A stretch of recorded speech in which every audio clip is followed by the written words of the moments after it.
ನಾನು 2008 ಅಲ್ಲಿ as a student session attend ಮಾಡಿದ್ದೆ. ಆ ಸ್ಕೂಲ್ಗೆ ಹೋಗಿದೆ. ಹೌದಾ? ಸೊ ಸರ್ ನಾನು ಆಸ್ ಎ ಸ್ಟೂಡೆಂಟ್ ಕೂಡ ಅಟೆಂಡ್ ಮಾಡಿದ್ದೀನಿ. ನಾವು ಆಸ್ ಎ ಟೀಚರ್ ಅವ್ರ ಎನರ್ಜಿ ಲೆವೆಲ್ 0.01% ಕೂಡ ಕಮ್ಮಿ ಆಗಿಲ್ಲ. Even his looks to be frank ಹೇಗೆ ಮೇಕಪ್ ಮಾಡ್ತೀರಾ ಅನ್ನೋದೇ ಒಂದು ಎಲ್ಲರನ್ನು ಪ್ರೀತಿಸೋದು, ಎರಡು ಕೆಟ್ಟನ ಕಡಿಮೆ ಮಾಡ್ಕೊಂಡ್ಬರೋದು, ಎಲ್ಲರಲ್ಲೂ ಒಳ್ಳೇದನ್ನೇ ನೋಡೋದು. ನೀವೆಲ್ಲರೂ ನಾನು ಬರ್ತಾ ಇದ್ದಾಗ ಹೇಳಿದೆ ನೀವೆಲ್ಲ ಆತ್ಮೀಯರು, ಸ್ನೇಹಿತರು ಅಂತ, ಹೊಸ ಸ್ನೇಹಿತರು ಅಂತ.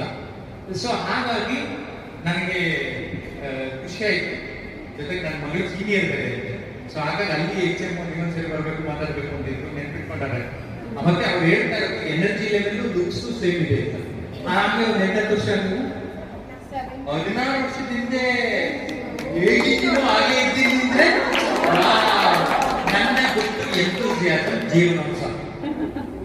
Just have that enthusiasm in your life. Thank you sir. ನಮ್ಮ ಕಂಪ್ನಿ ಮೆಮೊರಿ ಟ್ರಿಕ್ಸ್ ಮತ್ತೆ ಲಿಂಕ್ ಇಲ್ಲಿರೋ ಆನ್ಸರ್ಸ್, ಥಿಯರಿ ಆನ್ಸರ್ಸ್ ಹೇಗೆ ನೆನ್ಪಿಟ್ಕೊಳ್ಳೋದು ಅಂತ ಟ್ರಿಕ್ ಹೇಳ್ಕೊಡ್ತಾ ಇದ್ರು.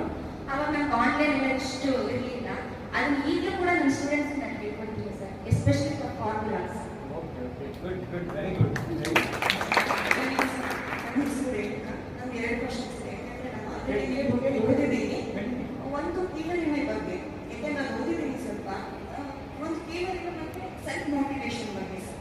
ಎಷ್ಟೇ ಒಂದು ಟೀಚರ್ ಆಗಿರ್ಬೋದು, ಒಂದು ತಾಯಿ ಆಗಿರ್ಬೋದು, ಒಂದು ಗೈಡ್ಲೈನ್ಸ್ ಕೊಡೋರಾಗಿರ್ಬೋದು, ಎಷ್ಟೇ ನಾವು ಸ್ಟ್ರಾಂಗ್ ಆಗಿದ್ರು ಕೂಡ ನಮ್ಮನ್ನು ಒಂದು ಸಮಟೈಮ್ ಒಂದು ಮಾತಿನಿಂದ ಆಗಿರ್ಬೋದು, ಒಬ್ಬ ವ್ಯಕ್ತಿ ಬಿಹೇವಿಯರ್ನಿಂದ ಆಗಿರ್ಬೋದು, ಹೇಗೆ ನಾವು ಕೀಳರಿಮೆಯಿಂದ ಹೊರಗೆ ಬರೋದು ಮತ್ತು ನಾವು ಹೇಗೆ ಸ್ವಲ್ಪ ಮೋಟಿವೇಟ್ ಮಾಡೋದು, ಸೆಲ್ಫ್ ಲವ್ ಹೇಗೆ ಮಾಡೋದು? ನಾನು ಯಾವಾಗ ನನ್ನ ಬಗ್ಗೆ ನಾನು ಅರಿತೇನೆ, ಐ ಬಿಕಮ್ ವೆರಿ ಸೀರಿಯಸ್ಲಿ. ನನ್ನ ಕಂಡ್ರೆ ನನ್ನ ಸೀನಿಯರ್ ಆಫೀಸರ್ಸ್ ಎದುರ್ಕೊಳ್ಬೇಕು, ಇವ್ರ ಬಗ್ಗೆ ಏನಾದ್ರು ಕಮೆಂಟ್ ಮಾಡಬೇಕು ಅಂದ್ರೆ ಸುಮ್ಮನೆ ಯಾರು ಟೇಕ್ ಇಟ್ ಈಸಿ ಅಂತ ಮಾಡ್ಕೊಳ್ಳೋದಿಲ್ಲ.